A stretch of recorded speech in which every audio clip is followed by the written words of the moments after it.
Bonjour tout le monde, j'espère que vous allez bien. Vous savez, je suis vraiment contente de vous retrouver dans la vidéo d'aujourd'hui parce que ça fait un petit bail déjà. Donc je vais lancer le générique et ensuite on va entrer dans le vif du sujet. Evazer, c'est l'huile de riz en or d'Haïti qu'on appelle aussi l'huile Maskriti, un produit fabriqué dans le plus grand respect de la tradition haïtienne. C'est un casque chauffant électrique ultra performant pour optimiser la qualité de vos soins capillaires. C'est une gamme capillaire extrêmement nourrissante actuellement en cours de développement que vous allez tous adorer. Cette gamme comprendra un shampoing hydratant, un après-shampoing masque hydratant et une crème hydratante disponible très prochainement sur www.evazer.fr. C'est des accessoires d'une qualité remarquable pour des cheveux toujours au top de leur forme. Et Evazer, c'est enfin des challenges capillaires gratuits à la fois sur YouTube, Facebook et Instagram. Rejoignez-nous pour faire partie de cette belle aventure.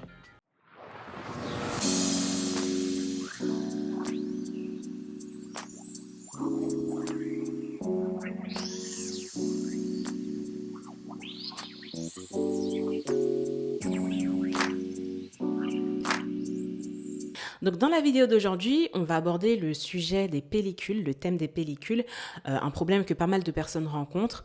Donc l'objectif, ça va vraiment être de vous proposer 8 astuces pour venir à bout définitivement des pellicules. Donc tout d'abord, on va définir un peu ce que sont les pellicules. Ensuite, on va essayer de comprendre d'où elles viennent. Et puis enfin, je vais vous proposer les astuces miracles pour venir à bout des pellicules. Les pellicules se caractérisent par une accumulation de peau morte sur le cuir chevelu.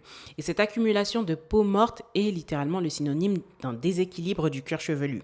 Dans ce petit cycle qu'on peut constater, ce qui se passe, c'est que les peaux du cuir chevelu, au lieu de se renouveler sous un cycle naturel de 28 jours, vont avoir tendance à se renouveler sous un cycle beaucoup plus court qui peut être de 5 à 14 jours. Et du coup, ce qui va se passer, c'est que les peaux mortes vont s'accumuler. Les nouvelles peaux vont se développer. Les nouvelles peaux, lorsqu'elles vont se développer, elles vont plus arriver de manière individualisée, mais par paquet, tandis que les peaux mortes, elles, vont rester sur le cuir chevelu, vont finir par devenir visibles, et c'est ce qu'on appelle les pellicules. On distingue deux types de pellicules. Donc on va avoir d'un côté les pellicules sèches. Donc vous savez, les pellicules sèches, elles se développent en général sur des cuirs chevelus qui ont une tendance sèche. Donc ces pellicules, ce qui va se passer, c'est qu'elles sont en général très petites, elles sont blanches et elles tombent un peu comme de la neige. Donc c'est vraiment les pellicules que vous avez tendance à retrouver sur vos vêtements, sur les épaules, un petit peu partout. Et après, de l'autre côté, on a un autre type de pellicule qu'on appelle les pellicules grasses. Donc, comme son nom l'indique, ce sont des pellicules qui ont tendance à se retrouver sur un cuir chevelu à tendance grasse. Ces pellicules sont beaucoup plus grosses, elles sont jaunâtres. En général, elles restent fixées sur le cuir chevelu et elles collent.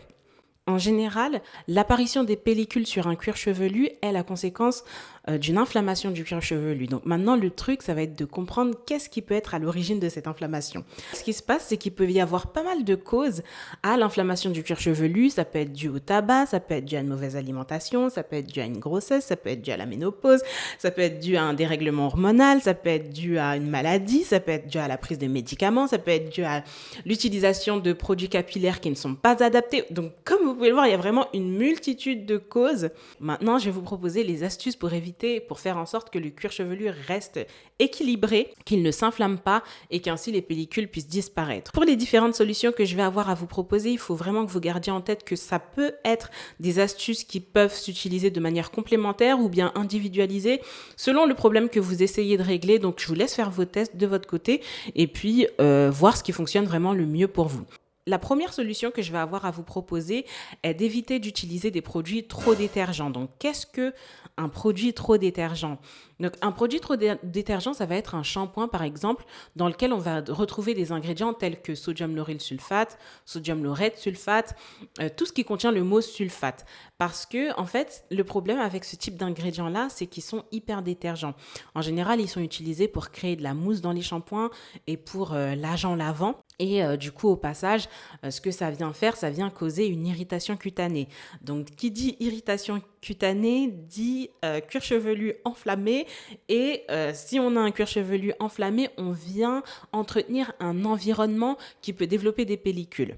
Donc, de par le simple fait d'utiliser des shampoings doux, comme celui qu'on est en train de développer avec l'équipe de la marque Evazer, vous allez venir apaiser votre cuir chevelu, le nettoyer, mais sans avoir besoin d'utiliser des produits, des ingrédients irritants.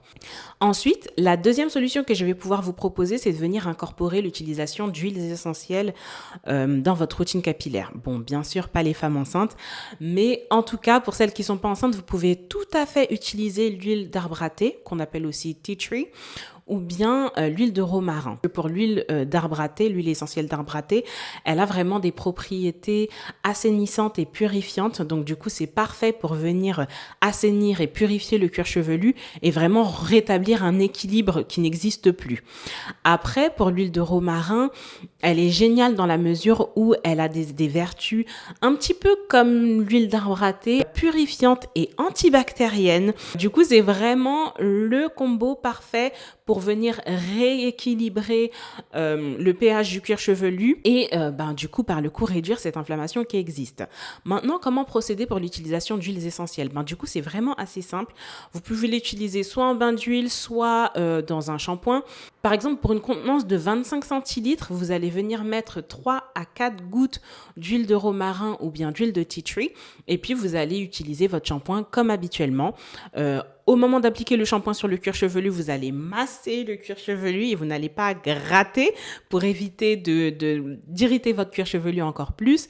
Vous allez laisser reposer le shampoing pendant 2 minutes avant de rincer et ensuite procéder à votre masque, hydratation et sellage de l'hydratation. Ensuite, si vous souhaitez utiliser ces huiles essentielles en bain d'huile, ce que vous pouvez faire, c'est pareil que pour le shampoing, vous pouvez mettre 3 à 4 gouttes d'huile essentielle et faire votre bain d'huile, masser votre cuir chevelu vraiment tranquillement, laissez reposer cette mixture pendant 20 à 30 minutes, puis procéder comme habituellement avec le shampoing, l'après-shampoing, l'hydratation et le sellage de l'hydratation avec une huile de ricin de préférence.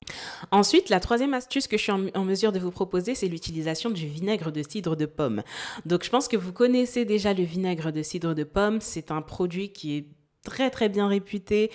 On l'utilise un petit peu partout. Vous pouvez le trouver pour pas cher dans tous les supermarchés de France.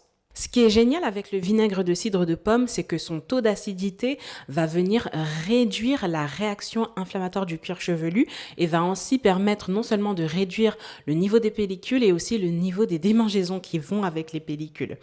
Donc pour l'utilisation du vinaigre de cidre de pomme, c'est également hyper simple. Ce que vous allez faire, c'est en utiliser en association avec du jus de citron, donc par exemple 2 bouchons de vinaigre de cidre de pomme ainsi que 2 bouchons de citron jaune feront largement l'affaire. Vous allez mélanger le tout ensemble et en fait vous allez faire comme si vous faisiez un bain d'huile. Vous allez venir masser votre cuir chevelu avec la mixture, attendre 20 à 30 minutes et puis procéder comme habituellement avec le shampoing, le masque, l'hydratation des cheveux et puis le sellage de l'hydratation des cheveux.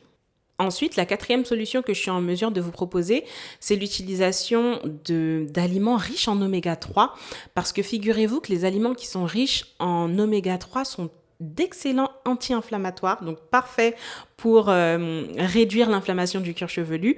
Et dans les aliments riches en acides gras oméga 3, on va avoir tout ce qui est poisson, comme par exemple le saumon, le maquereau, les fruits de mer. Et puis, je vous conseille aussi de privilégier des aliments qui sont riches en zinc. La cinquième solution que je suis en mesure de vous proposer, c'est vraiment l'utilisation d'infusions. Donc, ça peut très bien être des infusions de thym ou bien des infusions de tilleul. Et ce qu'il y a d'excellent avec ce type d'infusion-là, c'est que le thym et le tilleul sont géniaux pour nettoyer les peaux mortes du cuir chevelu et surtout resserrer les pores. Ensuite, la sixième solution que je suis en mesure de vous proposer, c'est d'utiliser du bicarbonate de soude alimentaire. Donc, vous savez que c'est un produit extrêmement connu, on l'utilise pour tout. Et là, en fait, ce qui va être génial dans l'utilisation de ce produit pour lutter contre les pellicules, c'est que l'utiliser en exfoliant va venir vraiment assainir le cuir chevelu en nettoyant les peaux mortes et puis il va aussi permettre de réguler l'excès de sébum. Donc c'est plus quelque chose que j'aurais tendance à recommander pour les personnes qui ont des pellicules à tendance grasse. Donc soit vous l'utilisez dans votre shampoing ou soit vous faites un bain d'huile avec. Donc, si vous l'utilisez en shampoing, ce que vous allez faire, c'est que vous allez mettre une noisette de shampoing dans vos mains. Vous allez prendre une cuillère à café de bicarbonate de soude alimentaire, mélanger le tout, masser sur le cuir chevelu. attendre 2 minutes et puis faire comme habituellement, rincer le shampoing, masque, hydratation, sellage de l'hydratation. Après, pareil, si vous l'utilisez en bain d'huile, ce que vous allez faire, c'est que vous allez utiliser une huile quelconque que vous allez venir associer avec 1 à 2 cuillères à café de bicarbonate de soude. Et puis, pareil, vous allez venir masser le cuir chevelu. Là, vous pouvez laisser un petit peu plus longtemps, on va dire 15 à 20 minutes. Vous laissez agir 15 à 20 minutes et puis ensuite, vous procédez au shampoing, à l'après-shampoing, à l'hydratation et puis au sellage de l'hydratation. Ensuite, en 7e solution, je peux vous proposer tout simplement de faire attention aux produits que vous allez mettre sur votre cuir chevelu. J'aurais tendance à vous recommander de ne pas poser de produits sur votre cuir chevelu, excepté le shampoing. Donc, pourquoi je vous parle de ça? Parce que y a pas mal de personnes qui ont tendance à utiliser qui ont tendance à déposer des crèmes carrément sur le cuir chevelu au lieu de n'utiliser ces crèmes que sur les longueurs. Après, vous allez me dire, oui, mais bon, vous, par exemple, Eva, qui nous proposez de faire des massages crâniens avec l'huile Mascriti, par exemple, c'est un petit peu paradoxal de dire des trucs comme ça. En effet, c'est paradoxal, mais l'huile, bien évidemment, c'est une exception. Après, vous savez qu'il y a des huiles qui ont des vertus, qui ont, du coup, par exemple, l'huile Mascriti, sa vertu, elle, c'est de stimuler la pousse et l'épaississement des cheveux depuis la racine. Mais après, il y a plein d'autres huiles que vous pouvez utiliser directement sur le cuir chevelu. Pour l'utilisation des huiles, ce que je recommande vraiment, c'est de les utiliser toujours en très petite quantité. Il n'y a vraiment pas besoin d'en utiliser des tonnes pour avoir de l'effet. Et c'est surtout les utiliser 2 à 3 fois par semaine. Donc, par exemple, si vous mettez 4 gouttes d'huile de ricin, d'huile Mascriti sur votre cuir chevelu à raison de 2 fois par semaine, ça va pas venir engorger votre cuir chevelu, ça va pas venir le salir. Donc le cuir chevelu va rester propre et en même temps, puisqu'il sera propre, l'huile pourra faire son effet sur le cuir chevelu. Et c'est pour ça lorsqu'il y a des personnes qui me demandent, ok Eva, est-ce que je peux utiliser l'huile tous les jours sur mon cuir chevelu? Je vais dire absolument pas non, parce que avec une utilisation tous les jours, ce qu'on va faire, c'est on risque d'obstruer les pores et c'est absolument pas ce qu'on veut. Donc en définitive, quand je recommande d'utiliser des huiles en massage crânien, c'est vraiment le seul et l'unique produit qui puisse toucher le cuir chevelu avec le shampoing. Mais après, le reste du temps, il faut toujours avoir un cuir chevelu qui soit propre, le plus léger possible pour développer des cheveux de bonne qualité et sains. Enfin, la 8e astuce que je suis en mesure de vous proposer pour venir à bout des pellicules, c'est tout simplement d'aller consulter un dermatologue. Il pourra non seulement analyser votre cuir chevelu, poser un diagnostic et vous proposer un traitement vraiment spécialisé à votre cas particulier. Donc on arrive maintenant à la fin de cette vidéo, j'espère qu'elle vous aura plu. Si vous appréciez mon travail, n'hésitez pas à aimer cette vidéo, à la commenter, à la partager avec vos amis. Je pense que c'est tout pour aujourd'hui. On se retrouve lors d'une prochaine vidéo. Bonne journée, bisous.